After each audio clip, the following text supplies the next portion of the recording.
Ассалаумағалейкум, құрметті қазақ елі. Сіздермен қазір мына енді дүние жүзіндегі болып жатқан жағдаймен бөлісіп өзімді ойымды айта кетейін деп отырмын. Қазір мына Палестина мен Израильдің арасында болып жатқан қақтығысқа өзімді ойымды айта кетейін деп.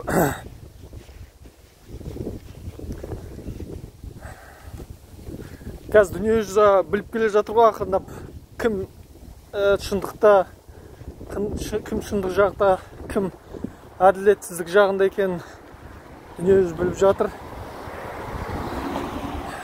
Мына еврейлердің сонау 1900 жылдан бастап 1940 жылдан бастап Палестина жеріне неміс фашистік неміс соғысынан кейін, екінші дүниежүзілік соғыстан кейін фашист жаңағы немістердің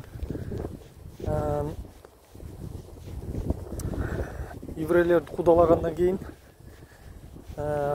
қудалағанда да жаңағы Ұлыбритания ағылшын елі еврейлерді жаңағы Европа елінен қудалағаннан кейін бұлар қашып Палестина еліне келіп жеріне қайықтарымен бірге қайықтарына үлкен плакаттар іліп алып, біз сіздерден бейбіт түрде қоныс сұраймыз, бізге қоныс беріп, бізге тұруға рұқсат етіңіздер деп бейбіт жолмен келіп, кейіннен 1 жылдан кейін, 2 жылдан кейін жерді сатып ала.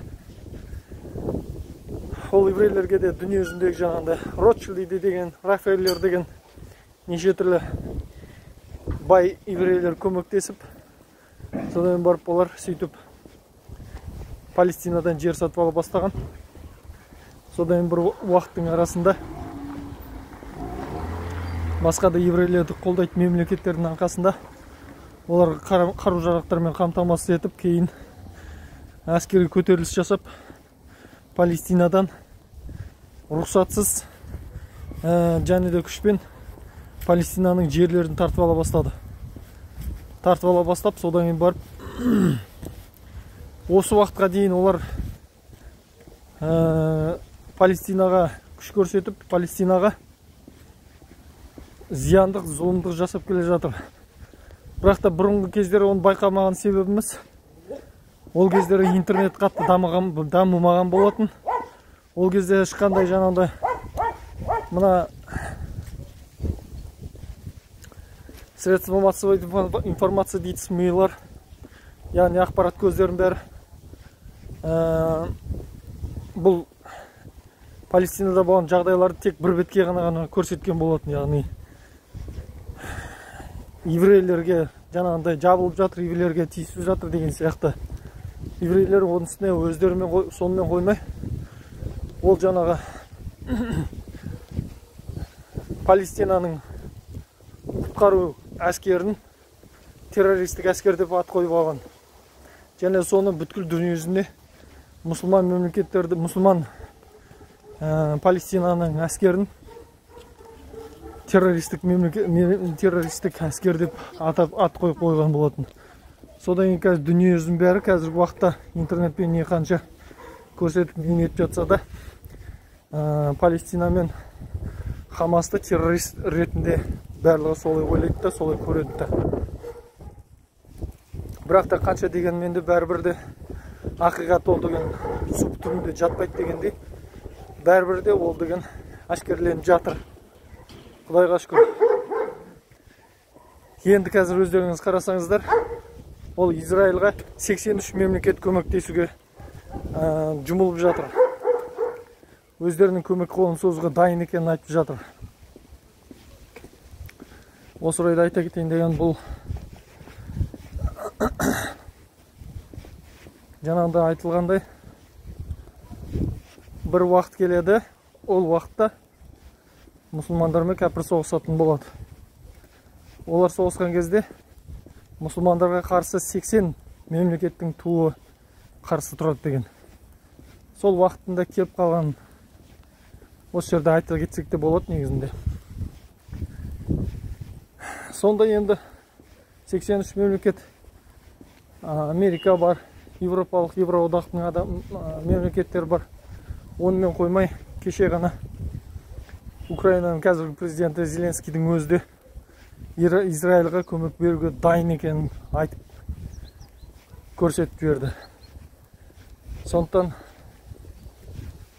ал жаңағы Палестина елдерін қазір өзіміздің мұсылман мемлекеттеріміз қолдауын көрсетіп, орталыққа шығып шеру өткізіп жатыр. Қасындағы көршілес мемлекеттер Ливан, Мысыр деген сияқты мемлекеттер Палестина үшін тұрамыз деп жатыр, Палестинаны қолдаймыз деп жатыр. Ол өте қуанышты нәрсе. Сондықтан менің айтайын деген нәрсем,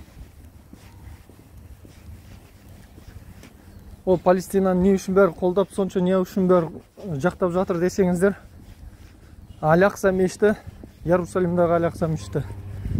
Бұл мешіт бұрында мұсылмандардың, то есть біздердің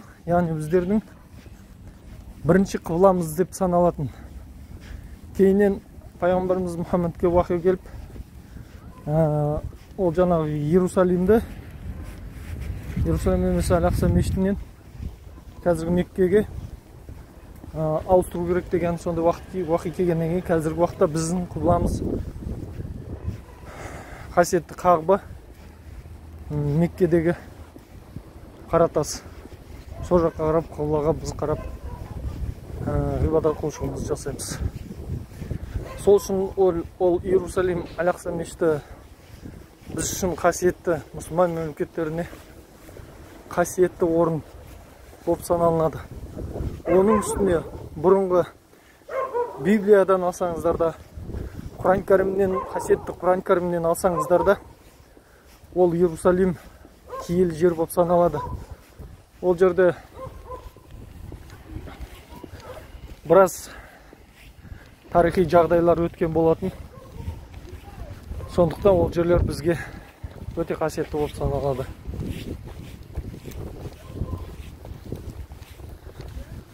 Енді құрметті ағайындар, құрметті мұсылман бауырлар, біз Палестина үшін дұғада болуымыз керекпіз. Палестина халқы үшін дұғада болуымыз керекпіз. Палестина халқын рухани қолдауымыз керекпіз. Біз әрине алыста отырған, орналасқан мемлекетпіз.